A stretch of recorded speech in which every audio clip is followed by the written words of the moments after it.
어제에 이어서 경건에 대해 살펴보겠습니다. 어제 오후에는 서양교회와 경건에 대해 말씀드렸습니다. 오늘은 참 경건에 대해 말씀드리고자 합니다. 자, 오늘 읽은 야고보서 1장의 본문에 보면은 경건이란 말이 3번 나옵니다. 여기에 사용된 단어는 트레이스케이아인데, 사도 바울이 경건을 말할 때 일반적으로 사용되는 유세베이아와는 다른 단어입니다. 여기 트레이스케이아는 좀 더 넓은 의미로 사용되는데, 다르게는 종교로 번역할 수도 있고 또 나쁜 의미에서 숭배로 번역할 수도 있습니다. 그러나 경건이란 말이 좀 더 일반적인 번역인 것 같습니다. 이 참 경건, 이 참 종교는 무엇인가? 다르게는 참 신앙이란 무엇인가? 야고보가 이해하고 설명하고 있는 이 경건의 의미는 무엇인가? 또 야고보서 전체에서 말하고 있는 참 경건은 무엇인가? 야고보는 참 경건을 어떻게 이해하고 설명하고 있는가?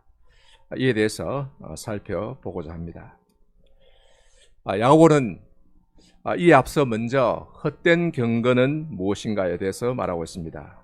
26절에 보면은 누구든지 스스로 경건하다 생각하며 자기 혀를 제갈 물리지 아니하고 자기 마음을 속이면 이 사람의 경건은 헛것이라. 이 사람의 경건은 헛것이라. 헛되다. 허망하다. 아무 유익이 없다. 소용이 없다 하는 말입니다. 마치 바람을 잡는 것과 같다. 손을 펴서 공중을 휘둘러서 뭔가 잡으려고 움켜잡았는데 손을 펴보면 아무것도 없습니다. 헛손질한 거죠. 헛되다. 아무 유익이 없다는 말입니다. 자, 그런 헛된 경건은 어떤 것인가? 26절에 보면 스스로 경건하다 생각하고 자기 혀를 제갈 물리지 아니하고 자기 마음을 속이면 했습니다. 무슨 말인가 하면은 자기 스스로 경건하다, 신앙이 좋다고 생각한다는 거예요. 자기 스스로 신앙이 좋다고 생각하는데 이거 착각입니다. 자기 혀를 제갈 물리지 아니한다.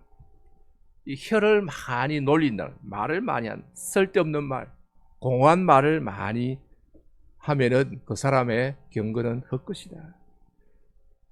사람이 혀로서 죄를 많이 짓습니다. 사람을 욕하고 비방하고 심지어 저주합니다. 이게 다 혀로 짓는 죄예요.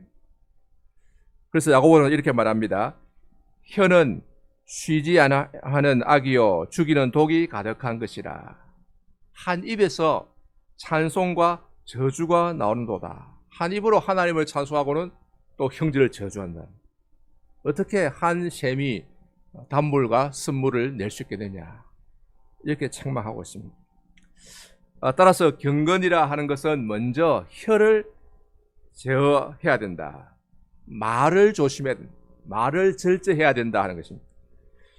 그러면 우리는 말을 전혀 하지 말아야 하는 것인가? 꼭 그런 것은 아닙니다. 침묵은 금이다 하는 말이 항상 옳은 것은 아닙니다. 성경에 보면은 경우에 합당한 말은 아로새긴 은쟁반의 금사관이라. 잠언에 경우에 합당한 말을 하는 것은 참 좋다, 귀하다, 이렇게 말하고 있습니다. 에베소서에 보면은 오직 덕을 세우는 데 소용되는 대로 선한 말을 하여 듣는 자들에게 은혜를 끼치게 하라. 우리의 말은 선한 말을 해서 듣는 자들에게 은혜를 끼쳐야 된다. 그러니까 우리 말을 잘 사용해야 된다. 혀를 잘 사용해야 된다. 말을 해야 되는데 가만히 침묵하고 있으면은 수도사설처럼 침묵하고 있으면은 이 교제가 되지 않고 또 은혜를 끼칠 수가 없습니다. 물론 말을 많이 하지 말라고 합니다. 잠언 10장 19절에 말이 많으면 허물을 명키 어려우니 그 입술을 제어하는 자는 지혜가 있느니라. 말이 많으면은 실수가 많고 또 허물을 명키 어렵다. 따라서 말을 많이 하는 것은 좋지 않다는 것입니다. 자, 그 다음에 27절은 참 경건에 대해서 말하는데, 먼저 하나님 아버지 앞에 정결하고 더러움이 없는 경건은 이라고 말합니다. 경건은 먼저 하나님 아버지 앞에 정결하고 더러움이 없어야 한다. 우리 삶이 정결해야 한다는 것입니다. 더러운 것이 있으면은 경건이라 말할 수가 없다. 27절 끝에도 비슷한 내용이 반복되고 있습니다. 참 경건은 자기를 지켜 세속에 물들지 아니하는 그것이라. 세속, 세상인데 세상에서 자기를 지켜서 물들지 않는 것이다. 세상을 떠나는 것이 아닙니다. 경건이라고 해서 깊은 산 속에 들어가서 혼자 산다든지 사막에 가서 혼자 산다든지 그런 게 아닙니다. 세상을 도피하지 않는 것이 아니라 세상에 물들지 않는다. 세상에 살지만은 물들지 않는 것. 세상에 있지만은 세상을 따라가지 않는 것을 말합니다. 곧 자기의 삶을 정결하게 유지하는 것입니다. 예를 들어서 이 세상에 살면서 술 취해서 방탕한 짓을 하고 음란한 행동을 하고 문란한 삶을 사는 것은 경건이 아닙니다. 경건과는 반대죠. 방탕입니다. 그러니 윤리성, 도덕성이 없는 무당, 푸닥거리나 또는 잘못된 은사 집회 같은 것은 경건이라 할 수가 없는 것입니다. 또는 심지어 아무리 찬양을 뜨겁게 하고 할렐루야를 외치고 떼굴떼굴 구른다 할지라도, 기도를 뜨겁게 한다 할지라도, 박수를 크게 친다 할지라도 거기에 윤리성, 도덕성이 없으면, 즉 죄를 지으면은 그것은 경건이라 할 수 없다. 은혜로운 것처럼 보이지만은 그러나 그것은 하나님과 관계없는 것이고 결국 벌을 받게 될 것입니다. 자, 그 다음에 27절 중간에 보면은 중요한 것은 과와 과부를 그 환난 중에 돌보고 라고 말합니다. 과와 과부를 환난 중에 돌보고. 자, 이것이 참 경건의 아주 중요한 요소입니다. 참 경건의 핵심이라 할 수 있는데, 과와 과부를 환난 중에 돌아보는 것이다. 그런데 세상 사람들이 생각하는 경건은 어떤 것입니까? 경건이라 하면 일반적으로 사람들은 내가 하나님 앞에 어떻게 바로 사는가, 나와 하나님과의 관계를 생각합니다. 주로 자기 죄 문제를 가지고 고민하면서 이것을 어떻게 해결하느냐, 이걸 애쓰는 것을 경건이라고 생각해요. 자기 속에 일어나는 욕망을 어떻게 처리하느냐, 어떻게 내 마음이 깨끗하냐, 이렇게 생각을 하는데, 그러니까 경건이라 하면 일반적으로는 개인주의입니다. 나와 하나님 사이의 관계고 옆에 이웃이 없어요. 이웃은 없든지 또는 부차적입니다. 그래서 경건주의라 하면은 거의 다 개인주의, 심하면은 이기주의입니다. 내 혼자 하나 앞에서 깨끗하게 살기 위해서 가족도 버리고 형제 자매도 버리고 직장도 버리고 세상을 떠난, 그 결국 이기주의죠. 극단적인 이기주의 형태로 나타나는 경우도 있습니다. 어제 오후에 살펴보았습니다마는 이집트 사막에 은둔 생활하는 수도사들도 이와 비슷합니다. 그들은 세상이 너무 괴로워서 힘들어서 세상을 떠나서 저 사막으로 들어갔습니다. 처음에는 혼자서 그냥 아주 적게 먹고 소식하면서 잠도 적게 자고 수도하고 고행을 하는 생활을 했습니다. 그 세상을 떠나려고 했습니다. 금욕 생활하고 고행을 하고 자기 혼자 하나 앞에서 자기 딴에 바로 살고, 그래서 마음의 평화를 이제 얻으려고 했던 것이죠. 서양의 경건주의도 성격상 이와 비슷합니다. 이 경건주의 하면은 한국 교회에서는 좋은 거 아니냐, 우리가 본받아야 된다, 이렇게 생각을 많이 하고 있습니다만은, 물론 좋은 점도 있죠. 하나 앞에 바로 살려고 한 노력은 좋지만은, 그러나 그 이면에는 개인주의가 있습니다.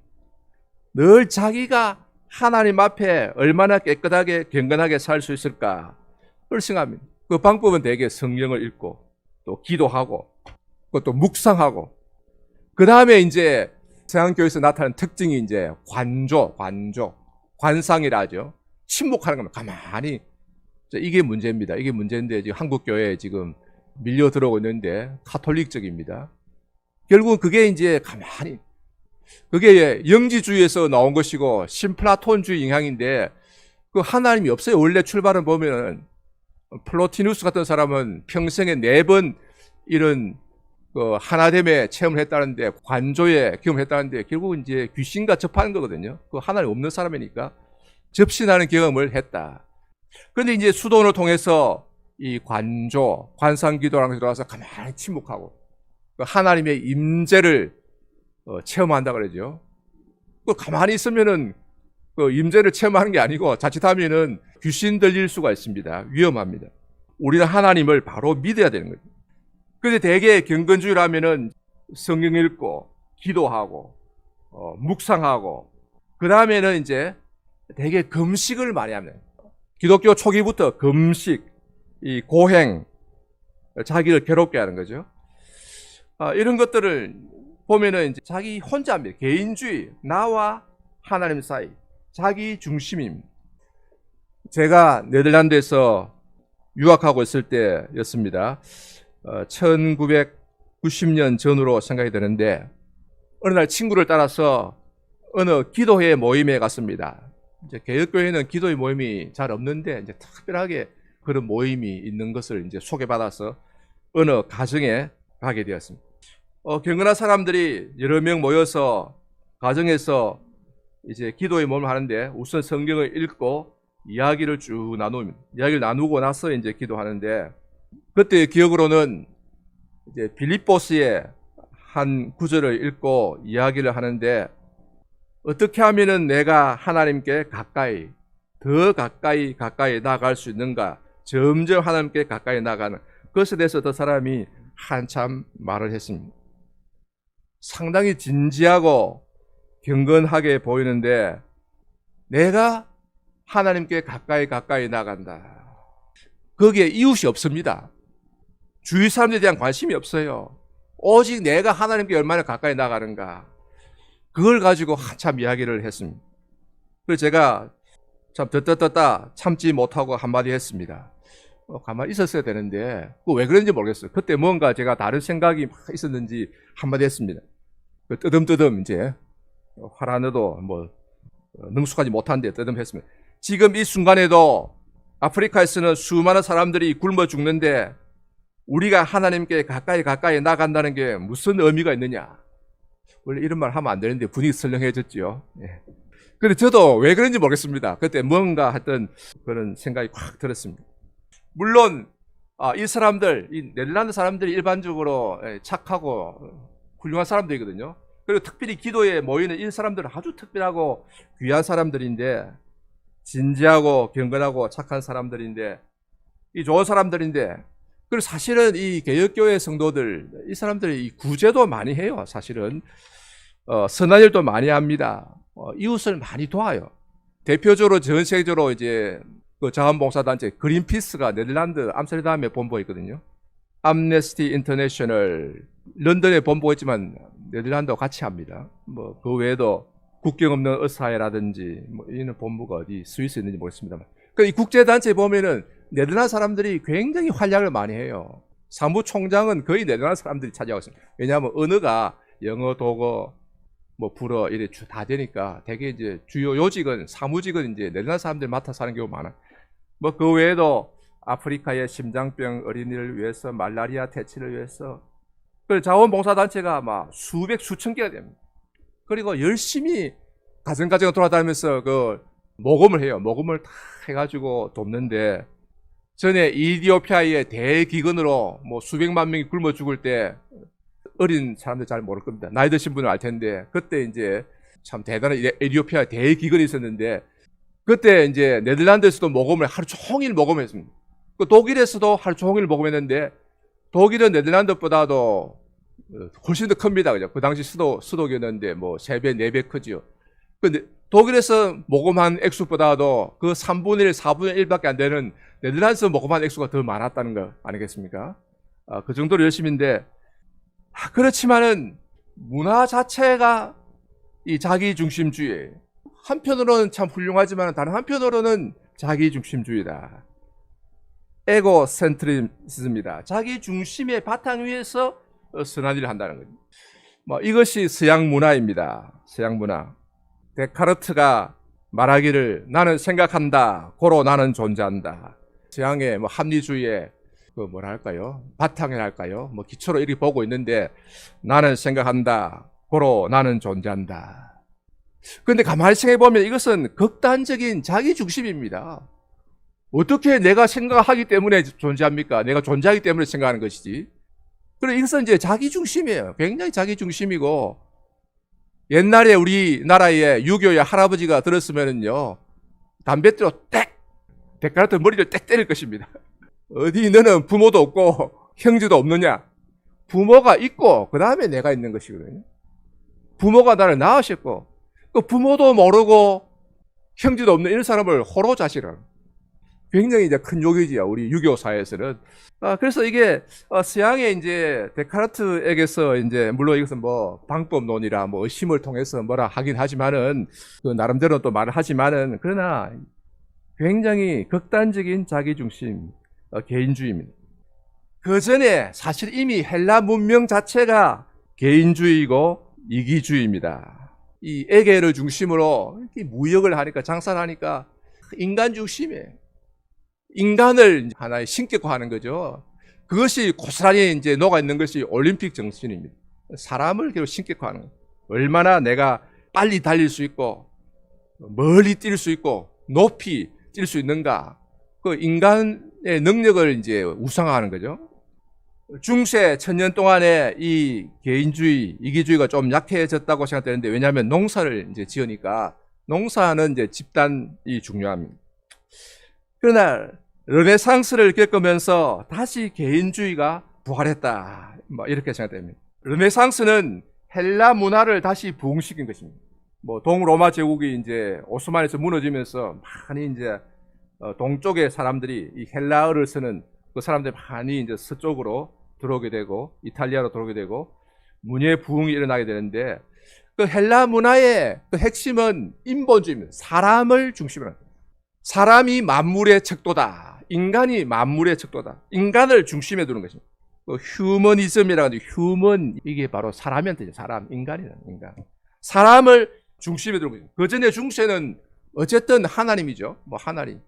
약간 우상 숭배적으로 가고 미신적으로 간 것도 있다 할지라도 어쨌든 하나님, 천국, 지옥 그런 어떤 세계가 가운데 샀던 거죠. 종교 개혁은 물론 중세의 가톨릭 종교와 중세의 정치, 경제, 사회, 체제 전반에 대해서 대변혁을 가져왔지만은 그리고 교회가 아니라 성경을 최고의 자리에 두고 교회의 머리에는 교황이 있으니까 교황이 아니라 성경을 최고의 자리에 두고 성경을 따라 모든 교리와 삶을 개혁하고 사회를 개혁했습니다마는 그런데 그 바탕은 르네상스다, 인문주의다, 또 인본주의다 이렇게 말합니다. 르네상스의 기본은 이제 헬라 문명의 부흥이니까 인본주의, 개인주의입니다. 종교개혁은 신앙의 바탕을 두었으니까 신본주의, 하나님 중심, 오직 성경의 원리로 출발했는데 그래서 어떻게 보면은 르네상스와 정반대 같은데 그러나 세월이 지나고 보니까 결국은 합리주의, 비평주의에 빠지고 말았습니다. 데카르트, 그 다음에 스피노자 다 이런 사람들이 네덜란드에 와서 활동을 많이 했어요. 그 뿌리는 결국은 인본주의, 개인주의가 아닌가. 그래서 서양의 이 종교개혁 이후에 잘 출발했는데 시간이 지나면서 결국 합리주의로 빠지고 성경 비평주의로 이제 흐르고 말았습니다. 그래서 종교개혁의 기본 교리들도 개인주의적으로 구성된 게 많습니다. 칭의, 어렵게 되는 것, 이것은 개인적으로 될 수밖에 없습니다. 어떻게 내가, 개인이, 사람이 어렵담을 받을 수 있느냐, 죄산 받을 수 있느냐, 이것은 이제 개인적으로 할 수밖에 없어요. 그래서 칭의는 이제 개인적입니다. 내가 믿음으로 구원받는 거지 집단이 믿고 이렇게 집단적으로 구원받고 그런 건 아닙니다. 개개인이 이제 모여서 집단이 된 것이지만은 그런데 칭의 다음에 어렵다함 받은 사람은, 예수를 믿은 우리는 어떻게 살아야 하는가, 그리스도인은 어떻게 살아야 하는가 하는 문제에 대해서, 그리스도인의 삶에 대해서 종교개혁자들은 성화를 말해요. 성화, 거룩하게 됨. 칼빈은 이제 회개라는 단어를 쓰는데 넓은 의미로 평생 계속돼야 되는 회개. 또 이걸 중생이라는 말로 사용했습니다. 오늘 우리의 개념과 좀 다릅니다. 그래서 혼란스러워요. 회개 중생의 개념이 우리하고 좀 다릅니다. 특히 중생의 개념은 성경적인 개념하고 맞지 않지요. 어쨌든 종교개혁자들은 칭의, 어렵다함 받은 후에 거룩한 삶을 살아야 된다. 죄를 이기는 삶을 살아야 된다. 자, 이런 것을 강조했습니다. 그런데 성경의 가르침에 보면은 우리가 어떻게 살아야 하는가에 대해서 성화를 말하기도 하지만, 물론 성화를 말합니다. 내가 거룩하니 너희도 거룩하라. 이 성화지요. 하나님이 거룩하니까 우리도 거룩해야 돼. 성화입니다. 이 성화라고 말할 때의 구체적인 내용은 주로 바울 서신이나 쭉 보면은 음란을 피하라. 음란, 이건 반드시 피해야 되는 음행, 음란, 간음. 방탕을 피하라. 술 취하고 난장판 되는 거, 이런 것들을 피해야 됩니다. 이방인들이 즐기는 이방 신들 종교 축제에서. 그리고 또 거짓을 버리라. 이 거짓말을 하고 이런 것들을 이제 다 버려야 되는 거죠. 이런 것들이 이제 성화의 주된 내용이 되겠습니다. 그러나 이런 성화의 삶도 물론 중요하지만은 성경이 우리에게, 우리가 믿는 사람이 중요하게 지켜야 될 것에 대해서 무엇을 말하고 있는가? 한 율법사가 예수님께 나와서 물었습니다. 선생님, 율법 중에 어느 계명이 크니까? 율법 중에 어느 계명이 제일 크니까? 예수님이 대답하셨습니다. 내 마음을 다하고 목숨을 다하고 뜻을 다하여 주 너의 하나님을 사랑하라 하셨으니 이것이 크고 첫째 되는 계명이요. 둘째도 그와 같으니 내 이웃을 내 자신같이 사랑하라 하셨으니 이 두 계명이 온 율법과 선지자의 강령이니라. 그 율법의 핵심은 그 많은 계명들로 이루어진 율법을 요약하면은 하나님 사랑과 이웃 사랑이다. 하나님 사랑과 이웃 사랑. 하나님 사랑, 하나님과의 관계가 첫째이고 기본입니다. 하나님을 우리가 목숨을 다해서 뜻을 다해서 사랑합니다. 그 다음에는 이웃 사랑을 말하고 있습니다. 내 이웃을 내 자신같이 사랑하는. 그 성경에는 이웃이 있어요. 성경은 이웃을 말합니다. 뭐 당연하죠. 시편에 보면은 경건한 자는 늘 이웃과의 관계 속에서, 이 세상에 살면서 이웃과의 관계 속에서 환난을 당하고 조롱을 당하고 어려움을 당합니다. 늘 경건한 자를 비웃고 이제 핍박하는 거죠. 그때 이 시편의 기자는 주로 다윗인데, 그렇게 조롱을 당하고 핍박을 당하고 어려움을 당할 때 그때 하나님을 바라봅니다. 하나님을 바라보고 하나님을 의지하고 하나님께 기도하고 또 부르짖습니다. 그러자 하나님이 그 경건한 자, 또 하나님을 경외하는 자, 또 의인의 기도를 들으시고 기도에 응답하시고 그를 건져주십니다. 그러자 시편의 기자는 하나님의 도우심에 감사하고 찬송하고 또 다른 사람에게 하나님의 이 선하심을 전파하겠다. 이것이 대개 시편에 아주 많이 나타나는 주된 내용입니다.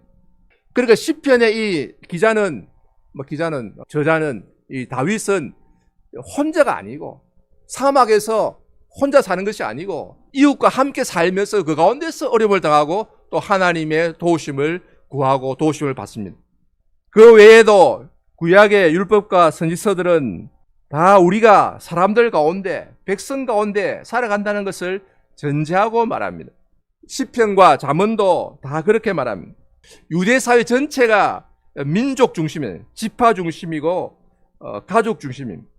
그러니까 유대 사회는 우리나라 사회, 전통적인 우리나라 사회, 동양 사회와 비슷하다 이렇게 말할 수가 있습니다. 그런데 이 서양으로 들어가서 이 성경에 이것이 개인주의 칼라로 바뀌었습니다. 정확하게 언제 어떻게 그렇게 되었는지는 모르겠으나 이거 연구 과제입니다. 그러나 그런 서양 문화의 교회에 그런 개인주의적 성격이 있다고 서양 학자들도 다 말합니다. 다 이구동성으로 자기들도 말해요. 우리 서양 문화는 개인주의적이다. 서양 교회의 영성에는 에고 중심적인 성격이 있다. 이 말해요. 개인주의적인 특성이 있다고 말하면서 이것은 서양 문화의 특성이라고까지 말합니다. 다들 인정하고 말하는데 서양 사람들이 그렇게 말해요. 학자들이. 그 정확하게 어디에서 무엇이 문제인지는 더 이상 자세히 말하지 않더라고요. 이것은 결국 자기도 서양 문화에 속해 있으니까 서양 문화의 한계 특징을 어렴풋이는 알고 있지만은 확실히 모르는 것 때문이 아닌가 그런 생각이 됩니다. 마치 한국 문화의 특징에 대해서 한국 사람들은 잘 못 느끼고 그냥 살아갑니다. 그냥 그 가운데서 살아가고 있어요. 그런데 미국이나 유럽에서 온 사람들에게는 한국의 모든 것이 새롭게 신기하게 느껴집니다. 처음에 인천공항에 내려서 오면은 모든 것이 이제 한국 문화가 서양 문화 너무 다르기 때문에 참 신기한 거예요. 뭐 빌딩이 그게 중요한 게 아닙니다. 아니고 한국 문화가 신기한 거예요. 그 중에 하나로 우리는 우리라는 말을 많이 사용합니다. 자연스럽게 우리 집, 우리 차 그럽니다. 그런데 서양 사람 같으면은 내 집이라, 내 집, 내 차라 그럽니다. 네덜란드의 어떤 학생이 아들이 말하기를 자랑하면서 내가 아버지에게서 자전거를 샀다고, 얼마 주고 샀다고. 중고 자동차를 많이 서로 이제 매매하는데 아버지에게 돈 주고 얼마에 샀다고 좋다고 자랑합니다. 그러니까 그런 게 이제 자연스러운 문화인 거죠. 심지어 우리는 참 우리 아내라 이러면 우리 아내입니다. 서양 사람들 들으면 기겁을 합니다. 아니 내 아내라 해야지. 내 아내, 내 처입니다. 이렇게 말해야 되는데 우리 아내라니 공룡이란 말인가. 한국이 뭐 이상한 거죠. 막 기겁합니다. 이런 것뿐만이 아닙니다.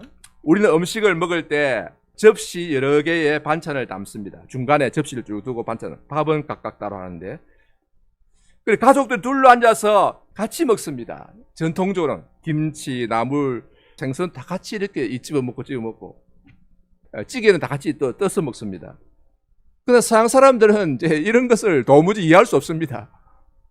어떻게 같이 이렇게 뭐 비위생적이라 할지 모르지만은 자기 접시에 자기 것을 따로 담아서 자기 것을 따로 먹습니다. 요즘 한국에도 이제 애들이 그런 경향이 점점 개인주의적으로 돼가고 있죠. 전통적으로는 그게 아닙니다. 이처럼 서양은 모든 것이 개인주의적이고 자기중심적입니다. 자기중심적이고. 영어에서는 영어뿐만 아니라 뭐 독일어든지 화라든지 서양 언어에서는 이제 나란 I란 단어를 많이 씁니다. I를 안 쓰면 문장이 안 돼요. I를 안 쓰면은 학교 문법에 의하면은 저게 이제 명령형이 돼버리고 뭐 그래서 이 문장이 안 돼요. 근데 이제 페이스북에 보니까 뭐 요즘 안 쓰는 경우도 있긴 있는 것 같은데 모르겠습니다.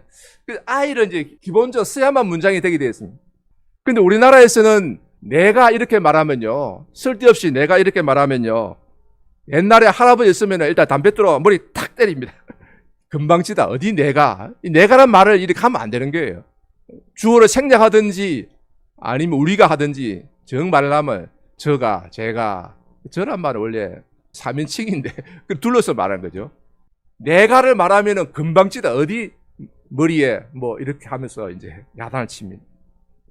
이런 맥락에서 예수 그리스도의 의로 십자가 죽음으로 의롭다함 받은 우리는 구원받은 우리는 어떻게 살아야 하는가? 도대체 우리는 어떻게 살아야 하는가?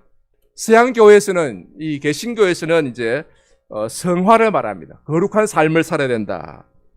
그게 공식이 돼 있어요. 그 한국 교회는 서양 교회의 영향을 받아 주로 미국 교회의 영향을 받아. 왜냐하면 미국 선교사들이 뭐 영국도 있고 조금 있지만 주로 미국 선교사들이 이제 복음을 전해줬고 가르쳐 줬잖아요. 그 서양 교회의 영향을 받아서 따라합니다. 따라하고 뭐 요즘은 이제 뭐 가서 배워서 오기도 하고 유튜브로 바로 이제 영향을 받고 있습니다. 그 칭의 다음에는 성화 뭐 이것이 하나의 공식이 되었습니다. 자, 그러다 보니까 이웃 사랑을 소홀히 하는 경우가 많습니다. 실제로 보면 이게 이웃 사랑이 어디에 자리하고 있는가 잘 없어요.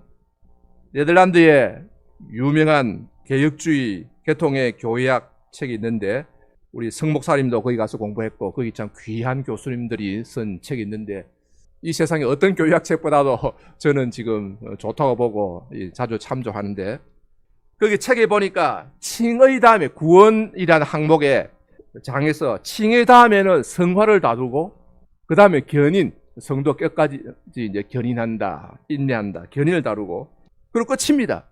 칭의 다음에 성화 그리고 견인, 결국은 이제 끝까지 신앙을 하나님이 지켜주셔서 천국에 간다는 거예요. 그 개인주의의 개인, 이웃이 없습니다. 가장 훌륭한, 가장 좋은 신학, 교회학 책인데 없더라고요. 그러나 우리는 세상 가운데 살고 있고 교회는 세상 속에서 빛을 비추어야 하는 존재입니다. 그러니 교회는 세상 사람들에게 착한 행실을 통해 빛을 비추어야 합니다. 마태복음 5장 16절에 예수님이 말씀하셨습니다. 이같이 너희 빛이 사람 앞에 비치게 하여 그들로 너희 착한 행실을 보고 하늘에 계신 너희 아버지께 영광을 돌리게 하라. 너희는 세상의 빛이라. 참 좋은 말씀이죠. 너희는 세상의 빛이라. 하나님도 빛이시고 예수님도 빛이시고 또 우리도 빛이라 그랬습니다. 그런데 결국 어떻게 해야 되느냐? 너희는 세상의 빛이라 무슨 말이냐? 너희 빛이 사람 앞에 비치게 하라. 사람들 앞에 비치게 하여 그들로 너희 착한 행실을 보고 착한 행실, 선한 행동을 보고 하늘에 계신 너희 아버지께 영광을 돌리게 하라. 그리고 교회는 이 예수님 말씀입니다. 교회는 우리 천국 백성은 세상 속에 위치하고 있습니다. 혼자 산 속에 있는 게 아니고 사막에 있는 게 아니고 세상 속에 있고 그 빛을 비춰야 되는데 빛을 비추지 않고 감추면은 그거는 매우 매우 어리석은 짓이다. 이런 말합니다. 교회는 이웃에 이 지역사회에 선한 일들을 많이 베풀어야 된다. 힘든 사람들, 어려운 사람들을 도와주고 외로운 사람들을 보살피고 친구가 되어주고 등등. 이것이 바로 구원받은 사람들이 힘써야 할 일입니다. 이 교회가 행할 일이에요. 그런데 한국 교회는, 우리나라 교회는 지금 어떻게 하고 있습니까? 대형 교회는 자기 교회 성장에 초점을 두고 있습니다. 뭐 대형 교회 아니더라도 뭐 중형, 소형이라도 다 자기 교회 성장을 최고 목표로 하고 있습니다. 좋은 설교와 그 교회가 성장하려면 어떻게 해야 되느냐? 이제 설교가 좋아야 된다. 뭐 중요하죠. 제일 중요하죠. 설교, 프로그램, 좋은 프로그램을 많이 제공해야 돼요. 또 요즘은 자녀 교육을 잘 해줘야 돼요. 자녀들을 귀하게 여기기 때문에 자녀를 잘 돌봐주고 지도해주는 교회, 그런 교회를 찾아갑니다. 뭐 제가 생각해도 제가 평신도라면은 또 그런 교회를 아무래도 찾아갈 것 같은 생각이 들어요. 또 아무래도 대형 교회가 유리합니다. 여러 가지 좋은 프로그램 많이 제공해주고 또 설교도 뭐 대개는 좋고요. 그리고 또 이제 친구 될 만한 사람들이 많은 것 같아요. 작은 교회 가니까 제 같은 경우는 이제 이야기할 사람이 많이 없어요. 할아버지들밖에 없고 제 마음은 젊은데 이제 할아버지 취급하니까 이게 참 작은 교회는 그런 이제 여러 가지 이제 어려운 점이 있습니다. 그리고 요즘은 또 유튜브를 통해서 이 교인들을 흡수합니다. 뭐 유튜브를 안 할 수도 없죠. 이렇게 이제 원래 자기 교회 못 나온 사람 위해서 제공하는데 그러다 보니까 실제로는 아무래도 대교회 목사님의 설교가 쫙 퍼지고 또 설교도 일단 듣기는 좀 재밌고 좋은 게 많아요. 그러니까 그걸 듣고 또 갑니다. 그러니까 교인들을 자꾸 흡수해 가는 거죠. 그러니까 대형 교회가 성장해서 내부 수평 이동입니다. 교인들이 옮기는 거예요. 한국 교회 전체적으로는 이득이 별로 없습니다. 오히려 전체로 마이너스, 계속 지금 마이너스 성장을 하고 있다 그러잖아요. 사회에서는 교회가 지탄을 받고 있습니다. 교회를 욕합니다. 물론 이 욕하는 데는 근거 없는 잘못된 비방이 많지만은 또 근거가 좀 있는 것도 있습니다. 그러니 전체적으로는 전도가 되지 않습니다. 뭐 지금 뭐 전도 무슨 뭐 폭발 훈련 무슨 뭐 한다고 되는 게 아닙니다. 어떤 개교회적으로 조금 효과가 있을지 모르지만 전체적으로는 효과가 없습니다. 사람들이 교회를 떠나갑니다. 이미 많이 떠나갔습니다. 탈기독교화가 많이 진행되고 있습니다. 왜 그러냐? 왜 그러냐? 가장 근본적인 이유는 저는 생각할 때 교회가 너무 이기적이다. 교회가 베풀 줄을 모른다. 이웃을 생각할 줄 모른다. 이것이 가장 큰 이유가 아닌가 생각합니다. 자기들끼리 교회 하면 자기들끼리만 뭐 천당 간다고 은혜 받았다고 복 받았다고 좋아하고 찬양하고 야단을 하는데 정작 사회에 가난한 사람들, 약자들을 돌아볼 줄 모르는. 주위에 보면은 아무리 우리나라 지금 잘 산다 그러지만은 지금 전기료가 많이 오르고 또 가스비도 오르고 그 어려운 사람도 있을 거라고요. 있는데 교회가 제일 먼저 나서서 도와줘요. 그 정부가 그거 다 못합니다. 얼마나 그 돈이 많이 들고 재정이 큰일입니다. 큰일. 나라 전체로는. 그리고 그래도 교회가 좀 대형 교회는 그래도 여유가 있잖아요. 여유가 있으니까 교회가 좀 나서서 모범을 보이면 좋겠는데. 그리고 좀 배웠다는 사람들은 이 성화를 말하지만은 뭐 신학을 좀 안다는 사람들이 뭐 성화, 신학교 다니면 성화. 전도사들 뭐 밑도 끝도 없이 성화를 말하지만은 그러나 이것도 결국 자기 자신을 위한 게 아닌가. 성화, 내가 혼자서 하나님 앞에 잘 믿겠다. 이것도 개인주의고 심하게 말하면 이기주의입니다. 이웃 사랑에 대해서 생각하는 것이 별로 없어요. 구제라 하면은 오늘날 한국 교회에서는 그저 교회에 동량 얻으러 오는 거지들에게 1,000원, 2,000원 주는 걸로 생각합니다. 그걸 구제라 생각해요. 그리고 뭐 구제라면 또 특별 구제연금 했어야 하는 거였는데 교회 예산이 바로 구제를 위해서 사용돼야 되는데 그런 걸 생각 안 해요. 그러나 고대 교회에서는 중세로 오기 전에 고대 교회에서는 교회 재정의 절반을 구제에 사용했습니다. 넓은 의미에서 구제. 교회 안에 가난한 자들과 교회 밖에 가난한 자들과 그리고 순회 전도자들, 나그네들을 돕는데 교회 재정의 절반을 사용했다. 그래서 고대 교회의 재정 사용의 원칙은 4등분의 원칙으로 알려져 있습니다. 이 칼빈의 기독교 강론이 나와요. 그래서 오늘날 뭐 칼빈 연구한다는 사람들이 뭐 한국에도 넘쳐나는데 전문가들이 많은데 나는 이 교회 재정의 4등분의 원칙을 말할 사람을 본 적이 없어요.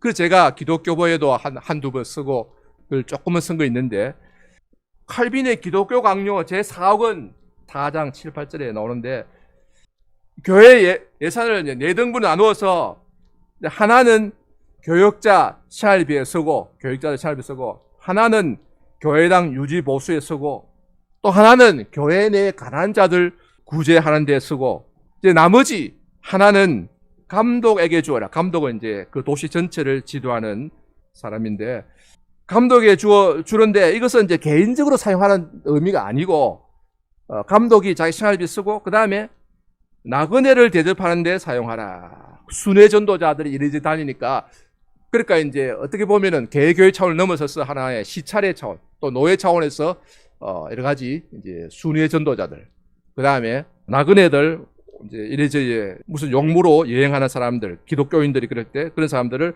이제 재워주고 식사 대접하고 예비를 좀 지원하고 오늘날 같으면 상해비 개념입니다. 상해비 개념. 근데 이게 이제 문제거든요. 감독이 주니까 좀 욕심 많은 감독은 그걸 자기가 써버린다 이거죠. 그러더니 문제가 되네. 그러니까 이게 조금 이제 사용을 좀 분명히 이렇게 위원회를 하든지 분명히 했어야 되는데 여기서 이제 교회가 타락하는 또 그런 게 하나의 빌미가 됩니다. 어쨌든 간에 교회 안에서 가난자 구제, 뭐 구제라는 건 넓은 의미에서 장학, 복지까지 다 포함됩니다.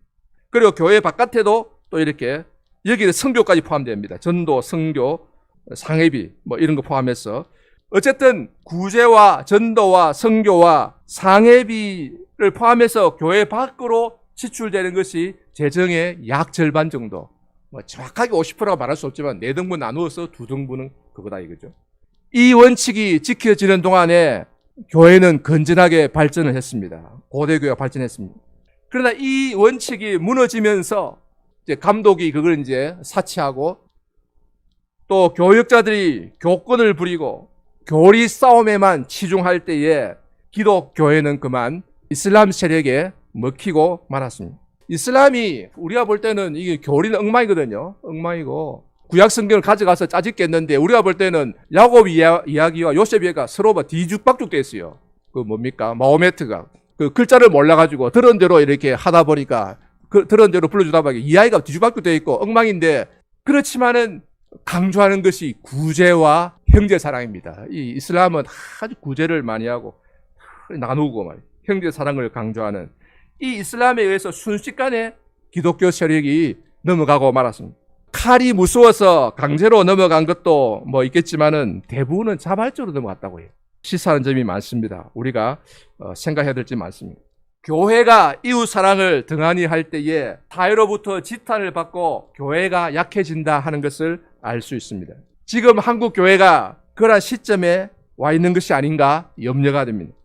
아니 이미 오래전에 시작이 되어서 상당히 기울어진 것이 아닌가 염려됩니다. 사람들은 코로나를 중요한 원인으로 지목하지만은 사실은 코로나 훨씬 이전에 2000년이 되기 이전부터 한국 교회가 세상에 빛이 되지 못하고 빛을 잃은 게 아닌가 생각됩니다.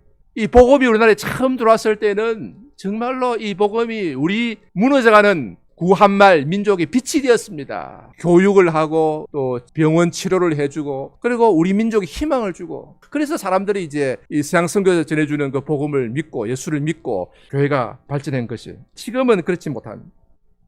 지금 한국 교회는 이미 오래전에 세상에 빛이 되지 못하고 빛을 잃은 것이 아닌가 염려가 됩니다. 자, 이런 맥락에서 야고보의 이 가르침은 매우 중요하고 의미가 있습니다. 참 경건은 무엇인가? 고아와 과부를 환난 중에 돌보고 고아와 과부는 이 성경에서 사회에서의 약자를 대표합니다. 고아와 과부 또는 고아와 과부와 나그네 사회적 약자들을 환난 중에 돌아보는 것 이것이 참 경건이다.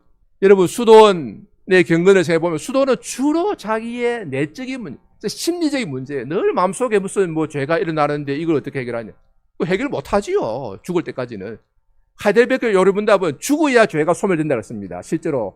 그래서 늘 마음속에 일어나는 내적이고 심리적인 이런 것에 집중하고 그걸 해결하기 위해서 금욕하고 고행하고 수호했는데 그러나 그 성공 못합니다. 그런데 야고보는 그런 어떤 내면적이고 심리적이고 개인적이고 추상적인 그런 것이 아니라 구체적으로 현실적으로 실제적으로 객관적으로 고아와 과부를 환난 중에 돌아보는 것이다. 이것이 참 경건이라 말하고 있습니다. 그러니까 야고보가 말하는 경건은 이웃을 돌아보고 이웃을 사랑하는 것입니다. 관념적으로가 아니라 실제로 개인주의가 아니고 이기적인 것이 아니고 이타적이고 공동체적입니다. 이것이 바로 유대인들이 생각한 경건이고 초대교회 성도들이 생각한 경건입니다. 이웃이 있고 사회가 있고 구제가 있고 돌봄이 있습니다. 이웃이 있다 너무 당연한 건 아니겠습니까? 근데 그게 이제 하여튼 이상하게 서양에 들어가서 개인주의로 변질됐다는 거예요. 미국도 근본적으로는 그렇습니다. 이기적이고 개인주의적. 근데 그것이 한국에 들어와서 그대로 받으니까 이 미국식 교회는 한국 토양에서 이거는 견딜 수가 없는 것입니다. 한국 토양은 그것을 배척하게 되어 있습니다. 교회 성장, 교회 부흥, 이 개인주의 아닙니까? 자기만 잘하겠다는 거. 이런 것은 이 한반도에서 버틸 수가 없는 것입니다. 우리는 이미 다른 사람들이 살고 있는 세상 속에 태어납니다. 민족 가운데 유대인들은 민족 가운데 지파 가운데 가족 가운데 태어납니다. 그래서 유대인들이 말할 때 항상 어느 지파의 누구의 아들 아니 누구의 손자 현손 정손 손자 아들 누구의 아들 항상 이렇게 말합니다. 가족 가운데 태어납니다. 이방인들도 마찬가지입니다. 내가 먼저 있는 것이 아니고 세상이 먼저 있고 그 다음에 내가 태어납니다. 부모가 있고 그렇게 그 가운데서 태어나요. 내가 태어나기 전에 먼저 세상이 있고 사회가 있고 가족이 있습니다. 즉 세상 사람들과의 관계 속에서 태어납니다. 이런 점에서 유교는 훨씬 실제적이고 공동체적입니다. 공자의 가르침은 이런 인간관계 가운데서 내가 어떻게 처신할 것을 초점을 두고 말합니다. 그러니까 나는 이미 이 세상 가운데 있다는 걸 전제하고 말하는 거예요. 그것은 어머니 여지가 없습니다. 그래서 이제 관계를 어떻게 할 것인가. 부자 관계, 아버지와 아들, 부모와 자식 사이에는 효를 제일 근본한 거예요. 군신관계, 임금과 신하 사이는 충성이 있어야 된다. 배신하면 안 된다 이거죠. 형제관계는 우애가 있어야 된다. 친구관계는 신의가 있어야 된다. 이런 관계가 먼저 있지 이걸 떠나서 내가 따로 존재할 수 없다는 것입니다. 그러나 유교에서는 하나님이 없어요. 이것이 이제 치명적인 약점입니다. 문제입니다. 그런데 서방교회에서는 이제 하나님이 있습니다. 적어도 전에는 참 신앙이 있는 곳에는 하나님이 있고 이제 창조주 하나님이 있는 거죠. 그리고 이웃도 있기는 있습니다. 있기는 있는데 말하긴 하는데 개인주의, 이기주의가 출발점에 내가 있고 그 다음에 개인주의에서 이제 도와주는 거예요. 그러나 야고보는 이 둘을 골고루 균형 있게 말합니다. 참 경건은 하나님 앞에서 정결하고 더러움이 없어야 하고 하나님과 관계가 하나님과 나의 관계가 우선 있습니다. 그 다음에 과와 과부를 환난 중에 돌보는 것이다. 이웃이 있습니다. 이웃도 추상적인 관념적인 개념적인 것이 아니라 구체적으로 환난에 처한 어려운 과와 과부를 도와줘야 돼. 따뜻한 말로뿐만 아니라 기도만 할 것이 아니라 물질적으로도 이렇게 도와줘야 돼 이 말이에요. 이런 점에서 참 경건은 이웃을 돌보는 것이다. 이웃 사랑이 중요합니다. 이웃 사랑은 기독교의 가르침의 핵심입니다. 세계의 3대 종교를 말할 때에 옛날에 교과서에 보면은 초등학교 교과서라고 생각되는데 기독교를 소개할 때에 어떻게 소개하는가 하면은 한마디로 사랑의 종교다 이렇게 소개하고 있습니다. 예수님의 가르침의 핵심이 뭐냐? 초등학교 교과서. 여러분 보셨는지 모르겠습니다. 저는 이제 초등학교 교과서로 생각하는데 중학교인지도 모르겠습니다. 예수님의 가르침의 핵심이 뭐냐? 원수를 사랑하라는 가르침이다. 원수 사랑. 이것을 예수님의 가르침의 핵심으로 한마디로 이렇게 말하고 있어요. 좀 넓게 말하면 형제 사랑, 이웃 사랑인데 예수님은 그 중에 특별히 원수까지도 사랑해야 된다. 이것이 예수님 가르침의 가장 큰 특징이다. 이렇게 소개하고 있습니다. 그런데 한국 교회가 오늘날 이 이웃 사랑을 얼마나 강조하고 실천하고 있는가? 한국 교회는 도대체 무엇을 추구하고 있는가? 도대체 뭘 하고 있는가? 교회 성장, 교회 부흥, 전도, 셀 모임, 뭐 다 필요하죠. 필요는 한데 다 개교의 부흥, 성장을 위한 것이 아닌가? 이기주의의 수단으로서 사용하고 있는 것이가 전도마저도 그 영혼을 사랑해서가 아니고 불쌍히 여기서가 아니라 교회 성장의 도구로 다 하는 거 아닌가? 찬양, 뜨겁게 해야 젊은이들 모인 찬양. 특별세비 기도회, 물론 기도회 중요하죠. 기도해야 되는데 이런 것도 다 수단으로 이용하는 거예요. 또는 헌금을 모으는 것. 그 부흥사들이 참 말은 잘한데 결국은 결론은 헌금이더라고요. 그런 경우 많아요. 도대체 무엇을 추구하고 있는가? 옛날에 수도사들은 금욕, 욕심을 절제하는 것, 또 고행을 추구했습니다. 이런 이야기가 있는데 이집트 사막에 어느 독거 수도사가 혼자서 이제 수도하고 있는데 이 악령들을 많이 이제 대적하고 또 물리치는 이야기가 있는데 어느 날 악령들과 이제 마주쳐서 이제 물었습니다. 내가 어떻게 하면은 너를 물리칠 수 있느냐? 단식하면 되겠느냐? 하니까 그 악령이 말하기를 나는 음식을 먹지도 않고 마시지도 않는다. 단식은 안 되는 거죠. 그럼 잠을 적게 자면 되겠느냐? 하니까 나는 잠을 자지도 않는다. 그러면은 사람을 떨어져서 혼자 살면 되겠느냐? 하니까 나는 사막에 산다. 그런 이야기 있는데 이게 뭡니까? 사람이 금식이나 또 천야나 또 독거하는 이런 고행으로는 마귀를 이길 수 없다는 거죠. 어떻게 보면은 그 수도 생활하는 사람들의 그 금욕과 고행, 그게 참 결과적으로 보면은 마귀를 닮아가는 거 아니냐. 이렇게도 볼 수 있는 거예요. 그러니까 이 사막의 수도사들의 말 가운데 막 자기를 어떻게 절제하고 고행하는가 막 이야기 나오고 같이 공동 생활하는 동료 수도사들에게 걸림이 되지 않기 위해서 정죄하지 않고 판단하지 않고 애쓰는 게 많이 나오는데 놀라운 사실은 예수님에 대해서는 거의 말하지 않는다는 거예요. 예수님이 없어요. 대속에 대해서도 거의 말하지 않는. 이것이 이제 그 수도 생활의 하나의 큰 특징이다. 문제점이다 볼 수 있습니다. 어떤 사람은 성화를 말합니다. 성화 필요합니다. 중요합니다. 가르침입니다. 성화성. 어떤 사람은 회개. 늘 지난 주간에 뭐 한 주간 동안 죄를 지었습니다. 그런 기도를 반복하는데 오늘날 한국 교회에서는 회개라는 것이 한 주간의 죄를 용서받는 공로가 되고 있는 느낌입니다. 고해 성사처럼 되고 있어요. 참회, 기도 이러면서 말이죠. 그러나 내가 회개했기 때문에 용서받는 것이 아니고 예수님의 십자가 공로 때문에 용서받는 것입니다. 그런데 우리 십자가를 바라봄으로 감사하고 그 은혜에 감사해서 내가 이제 그나마 그래도 부족하지만은 바로 살려고 애를 쓰는 거죠. 생각할 점이 아주 많습니다. 하여튼 정작 이웃 사랑에 대해서는 별 관심이 없습니다. 형제의 허물을 용서함, 이 얼마나 중요합니까? 막상 그걸 지키지 못하고 가난한 자를 구제하고 사회적인 약자를 돌봄에 대해서 별 관심이 없습니다.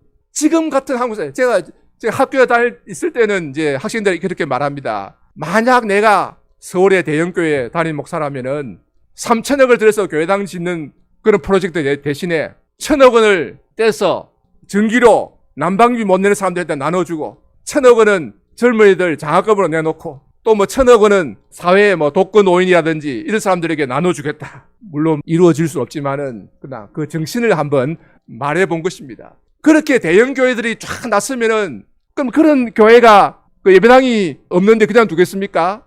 잠시 운동장을 빌려 서시오 할 수도 있고 어디 우리 학교에 와서 예배드리시오 할 수도 있고 그렇게 교회가 예를 들면 대형 교회가 교회당을 팔아서라도 심지어 교회를 팔아서라도 그렇게 구제를 하면은 일간 신문에 대서특필이 돼야 됩니다. 그래 되면은 한국의 사람들이 다 교회로 오지 않겠습니까? 나도 예수 믿겠다, 예수 믿겠다.